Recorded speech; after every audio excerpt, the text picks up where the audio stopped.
Chapter 13. The Pirate Crew Set Sail. Tom's mind was made up now. He was gloomy and desperate. He was a forsaken, friendless boy, he said. Nobody loved him. When they found out what they had driven him to, perhaps they would be sorry. He had tried to do right and get along, but they would not let him. Since nothing would do them but to get rid of him, let it be so. And let them blame him for the consequences. Why shouldn't they? What right had the friendless to complain? Yes, they had forced him to it at last. He would lead a life of crime. There was no choice. By this time he was far down Meadow Lane, and the bell for school to "take up" tingled faintly upon his ear. He sobbed, now, to think he should never, never hear that old familiar sound any more. It was very hard, but it was forced on him. Since he was driven out into the cold world, he must submit. But he forgave them. Then the sobs came thick and fast.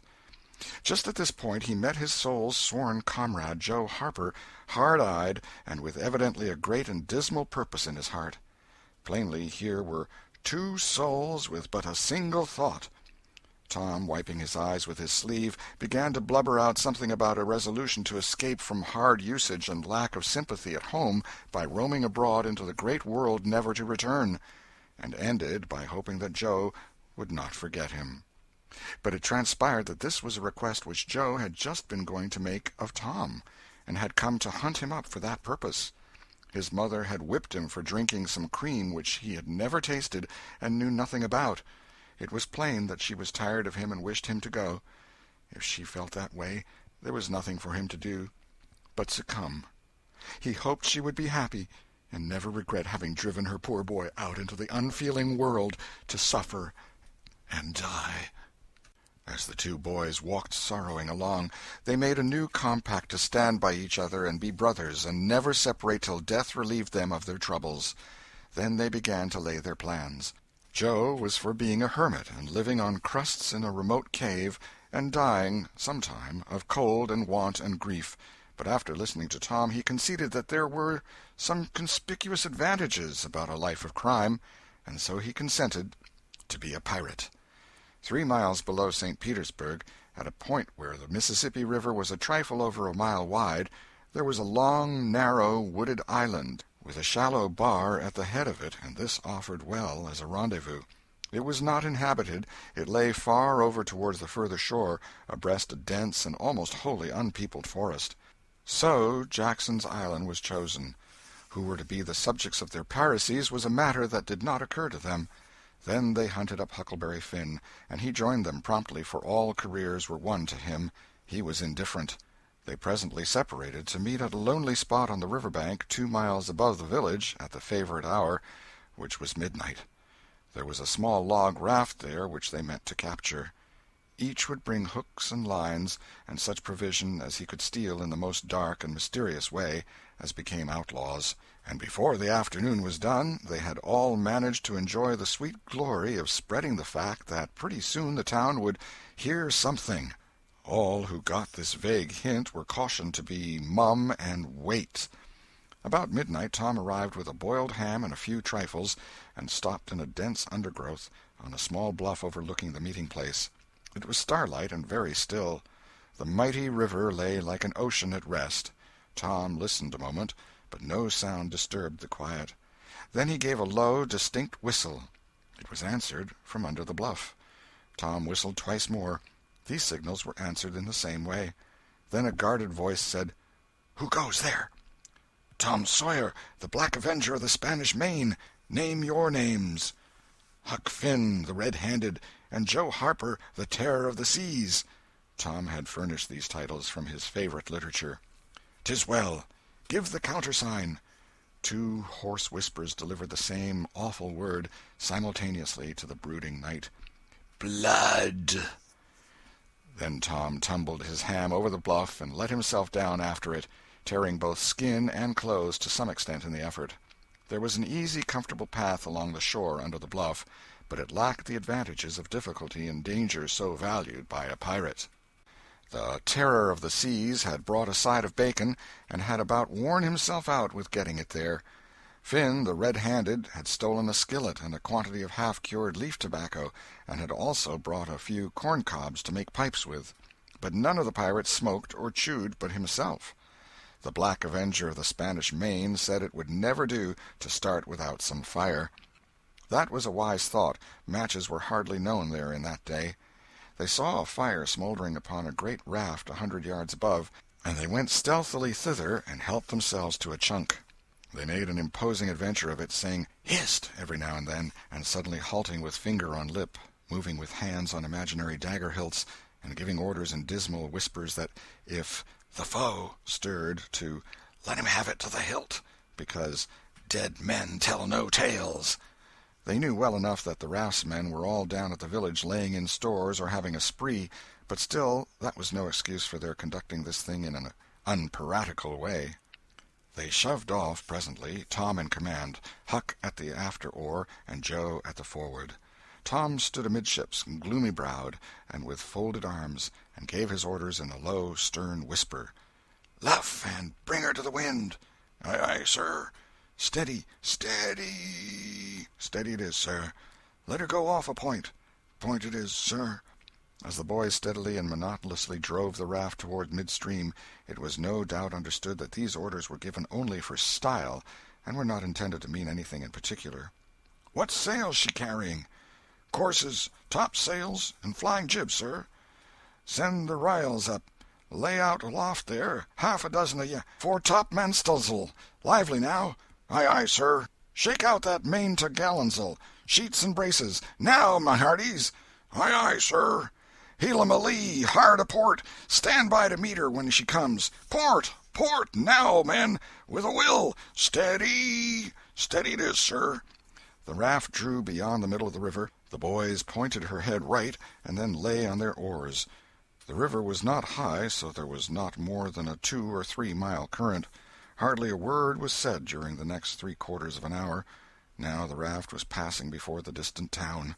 2 or 3 glimmering lights showed where it lay, peacefully sleeping, beyond the vague vast sweep of a star-gemmed water, unconscious of the tremendous event that was happening.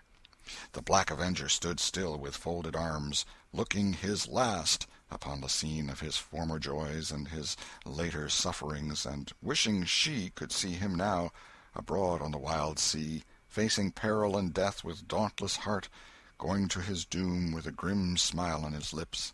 It was but a small strain on his imagination to remove Jackson Island beyond eye-shot of the village, and so he "looked his last" with a broken and satisfied heart. The other pirates were looking their last, too, and they all looked so long that they came near letting the current drift them out of the range of the island, but they discovered the danger in time and made shift to avert it. About 2 o'clock in the morning the raft grounded on the bar 200 yards above the head of the island, and they waded back and forth until they had landed their freight. Part of the little raft's belongings consisted of an old sail, and this they spread over a nook in the bushes for a tent to shelter their provisions, but they themselves would sleep in the open air in good weather, as became outlaws.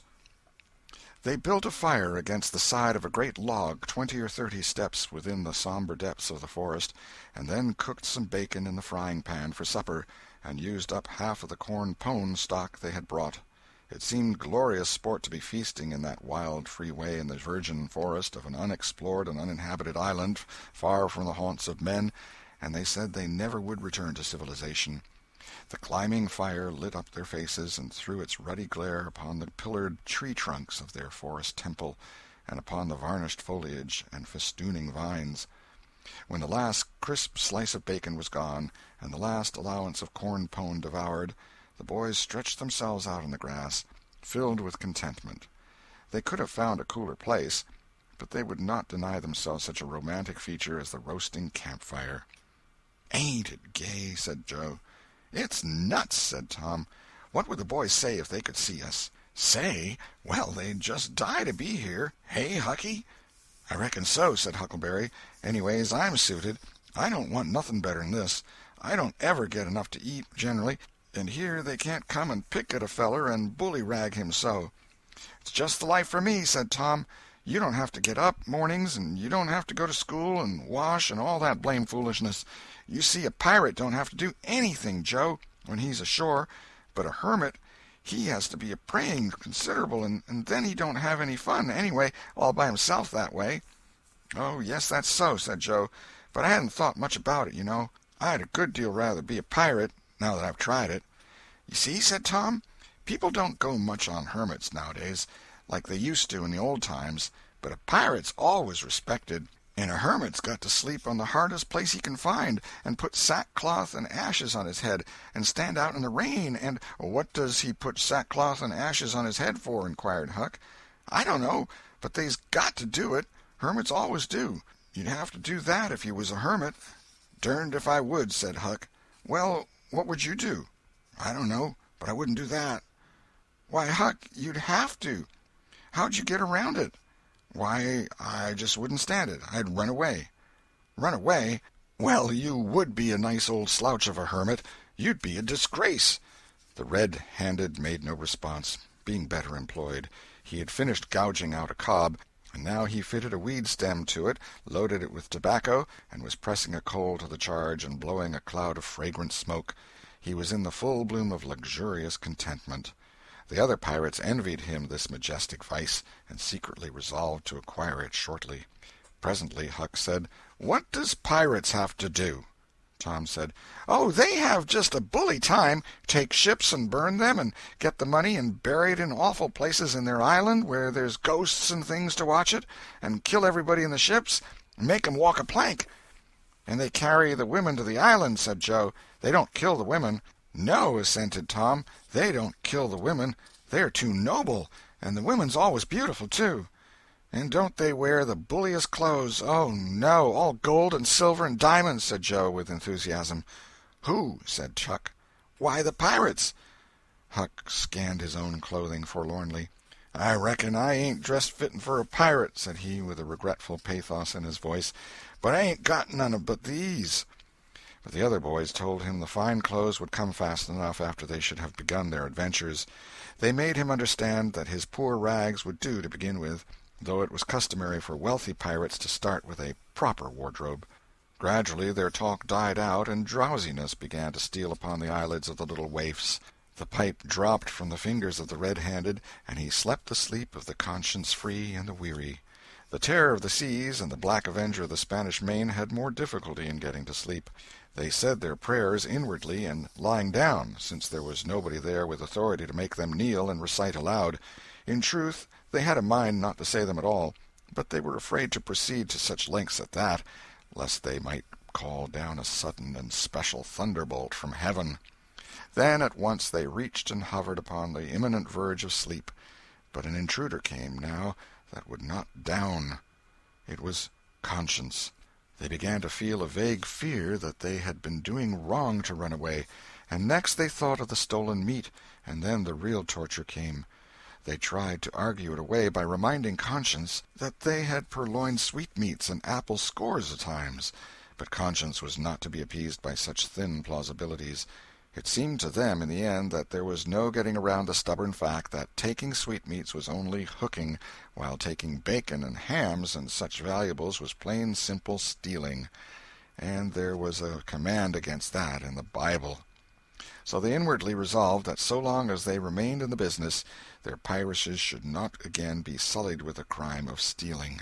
Then conscience granted a truce, and these curiously inconsistent pirates fell peacefully to sleep.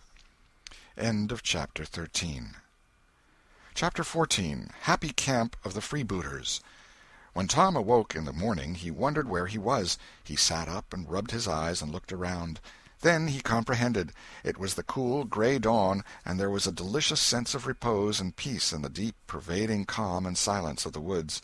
Not a leaf stirred, not a sound obtruded upon great Nature's meditation. Beaded dewdrops stood upon the leaves and grasses, a white layer of ashes covered the fire, and a thin blue breath of smoke rose straight into the air. Joe and Huck still slept. Now, far away in the woods, a bird called. Another answered. Presently the hammering of a woodpecker was heard. Gradually the cool, dim gray of the morning whitened, and as gradually sounds multiplied and life manifested itself. The marvel of nature shaking off sleep and going to work unfolded itself to the musing boy. A little green worm came crawling over a dewy leaf, lifting two-thirds of his body into the air from time to time and sniffing around, then proceeding again, for he was measuring, Tom said, and when the worm approached him of its own accord, he sat as still as a stone, with his hopes rising and falling by turns, as the creature still came toward him or seemed inclined to go elsewhere. And when at last it considered a painful moment with its curved body in the air and then came decisively down upon Tom's leg and began journeying over him, his whole heart was glad, for that meant that he was going to have a new suit of clothes, without the shadow of a doubt a gaudy piratical uniform. Now a procession of ants appeared, from nowhere in particular, and went about their labors. One struggled manfully by with a dead spider 5 times as big as itself in its arms, and lugged it straight up a tree trunk. A brown-spotted ladybug climbed the dizzy height of a grass-blade, and Tom bent down close to it and said, "Ladybug, ladybug, fly away home. Your house is on fire, your children's alone." And she took wing and went off to see about it, which did not surprise the boy, for he knew of old that this insect was credulous about conflagrations, and he had practised upon its simplicity more than once. A tumblebug came next, heaving sturdily at its ball, and Tom touched the creature to see it shut its legs against its body and pretend to be dead.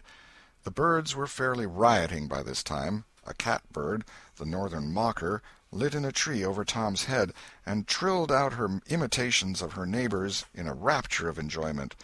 Then a shrill jay swept down, a flash of blue flame, and stopped on a twig almost within the boy's reach, cocked his head to one side, and eyed the strangers with a consuming curiosity. A gray squirrel and a big fellow of the fox kind came scurrying along, sitting up at intervals to inspect and chatter at the boys, for the wild things had probably never seen a human being before, and scarcely knew whether to be afraid or not. All nature was wide awake and stirring now. Long lances of sunlight pierced down through the dense foliage far and near, and a few butterflies came fluttering upon the scene. Tom stirred up the other pirates, and they all clattered away with a shout, and in a minute or two were stripped and chasing after and tumbling over each other in the shallow limpid water of the white sandbar. They felt no longing for the little village sleeping in the distance beyond the majestic waste of water. A vagrant current, or a slight rise in the river, had carried off their raft, but this only gratified them, since its going was something like burning the bridge between them and civilization. They came back to camp wonderfully refreshed, glad-hearted, and ravenous, and they soon had the campfire blazing up again. Huck found a spring of clear cold water close by, and the boys made cups of broad oak or hickory leaves, and felt that water, sweetened with such wildwood charm as that, would be a good enough substitute for coffee. While Joe was slicing bacon for breakfast, Tom and Huck asked him to hold on a minute. They stepped to a promising nook in the river bank and threw in their lines. Almost immediately they had reward. Joe had not had time to get impatient before they were back again with some handsome bass, a couple of sun perch, and a small catfish, provisions enough for quite a family. They fried the fish with the bacon, and were astonished, for no fish had ever seemed so delicious before. They did not know that the quicker a fresh-water fish is on the fire after it is caught, the better he is, and they reflected little upon what a sauce open-air sleeping, open-air exercise, bathing, and a large ingredient of hunger makes, too. They lay around in the shade after breakfast while Huck had a smoke, and then went off through the woods on an exploring expedition. They tramped gaily along over decaying logs, through tangled underbrush, among solemn monarchs of the forest, hung from their crowns to the ground with a drooping regalia of grapevines. Now and then they came upon snug nooks carpeted with grass and jeweled with flowers. They found plenty of things to be delighted with, but nothing to be astonished at. They discovered that the island was about 3 miles long and a quarter of a mile wide, and that the shore it lay closest to was only separated from it by a narrow channel hardly 200 yards wide. They took a swim about every hour, so it was close upon the middle of the afternoon when they got back to the camp. They were too hungry to stop to fish, but they fared sumptuously upon cold ham, and then threw themselves down in the shade to talk. But the talk soon began to drag, and then died. The stillness, the solemnity that brooded in the woods, and the sense of loneliness began to tell upon the spirits of the boys. They fell to thinking. A sort of undefined longing crept upon them. This took dim shape presently. It was budding homesickness. Even Finn, the red-handed, was dreaming of his doorsteps and empty hogsheads. But they were all ashamed of their weakness, and none was brave enough to speak his thought. For some time now the boys had been dully conscious of a particular sound in the distance, just as one sometimes is of the ticking of a clock which he takes no distinct note of. But now this mysterious sound became more pronounced and forced a recognition. The boys started, glanced at each other, and then each assumed a listening attitude. There was a long silence, profound and unbroken, and then a deep sullen boom came floating down out of the distance. "What is it?"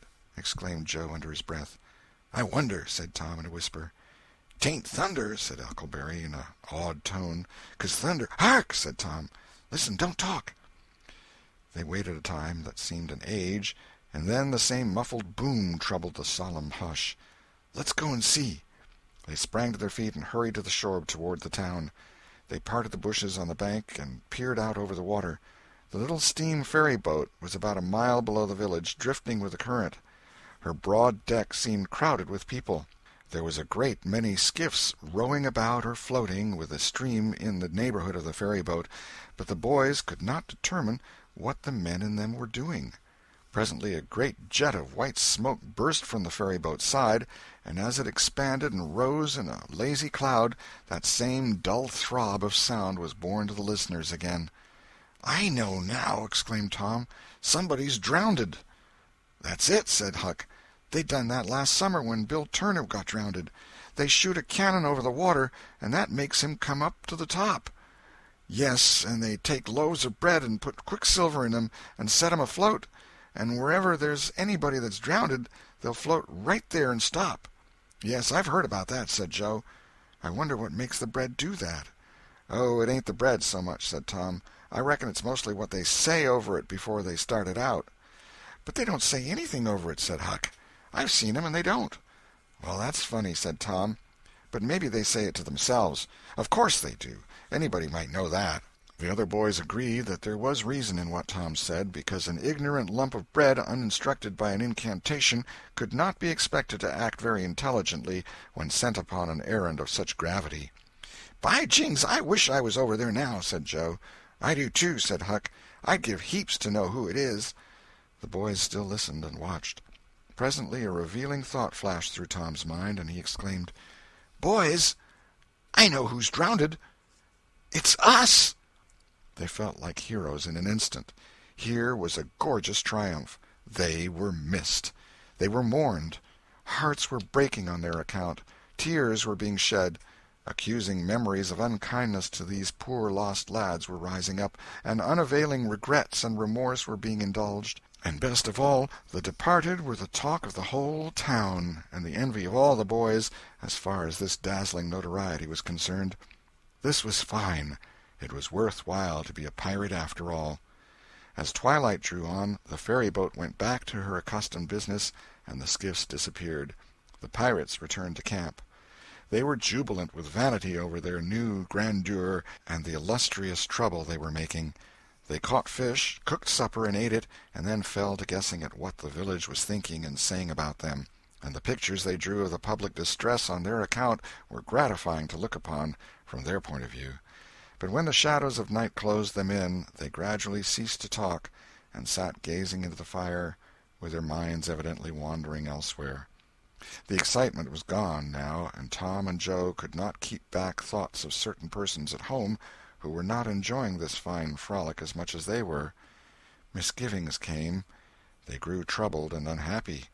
A sigh or two escaped unawares. By and by Joe timidly ventured upon a roundabout feeler as to how the others might look upon a return to civilization. Not right now, but— Tom withered him with derision.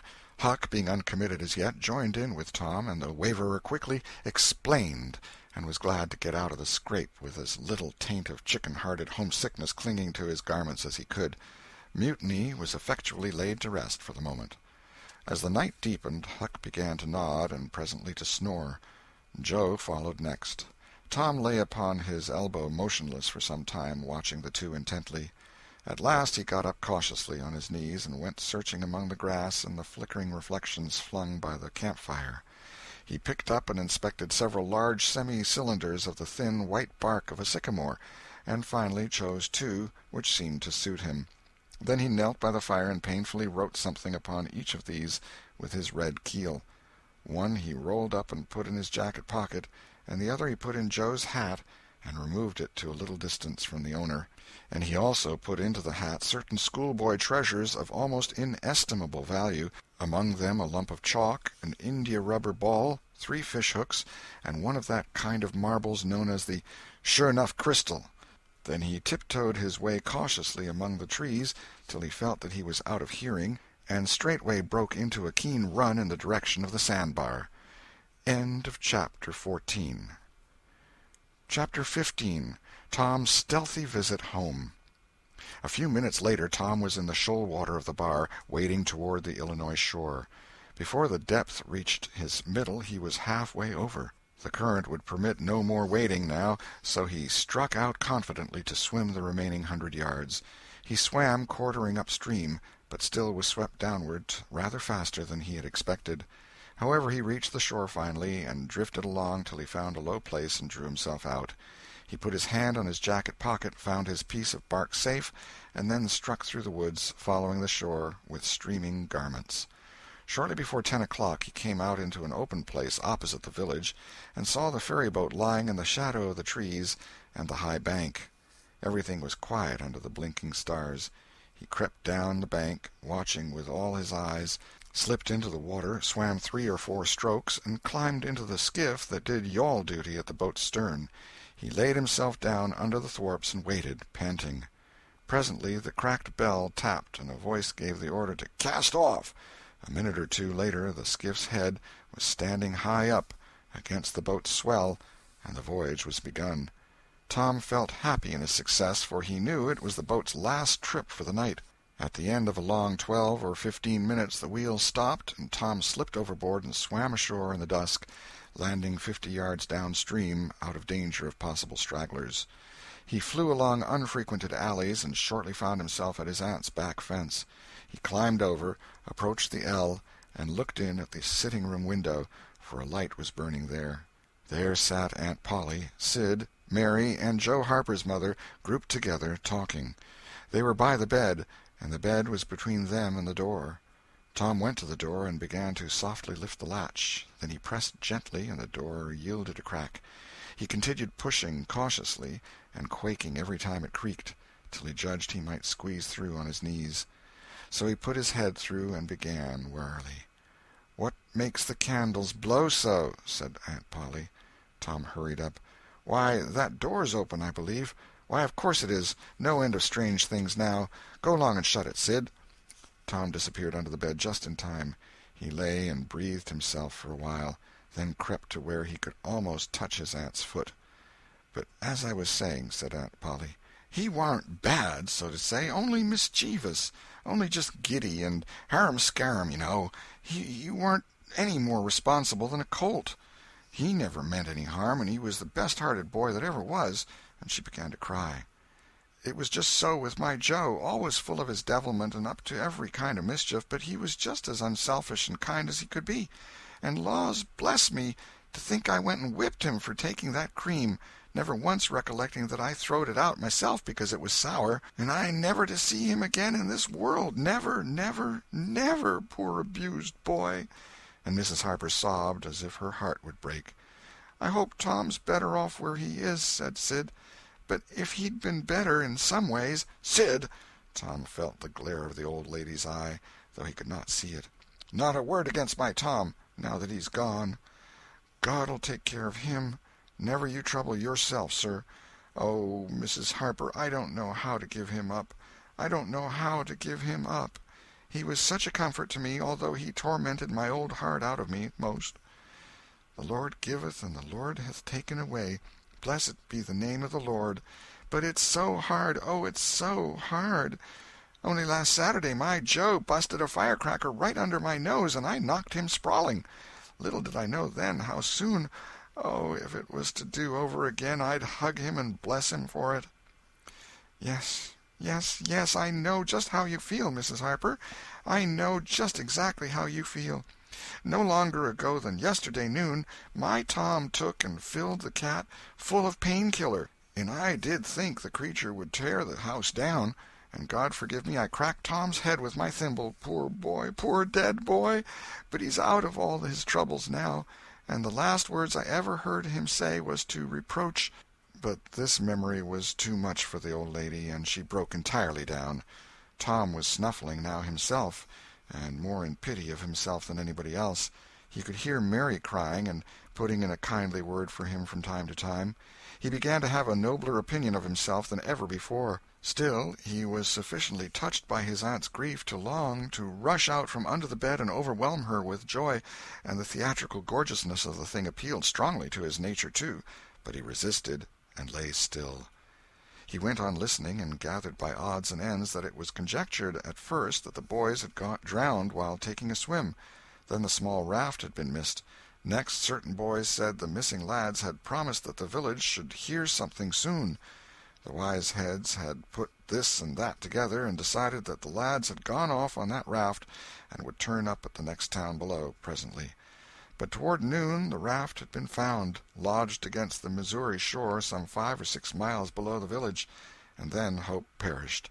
They must be drowned, else hunger would have driven them home by nightfall, if not sooner. It was believed that the search for the bodies had been a fruitless effort, merely because the drowning must have occurred in mid-channel, since the boys, being good swimmers, would otherwise have escaped to shore. This was Wednesday night. If the bodies continued missing until Sunday, all hope would be given over, and the funerals would be preached on that morning. Tom shuddered.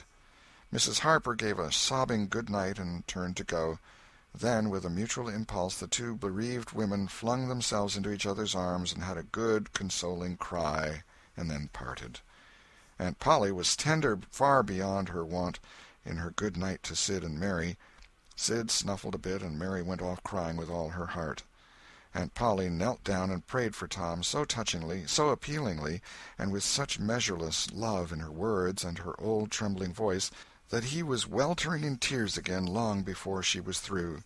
He had to keep still long after she went to bed, for she kept making broken-hearted ejaculations from time to time, tossing unrestfully and turning over. But at last she was still, only moaning a little in her sleep.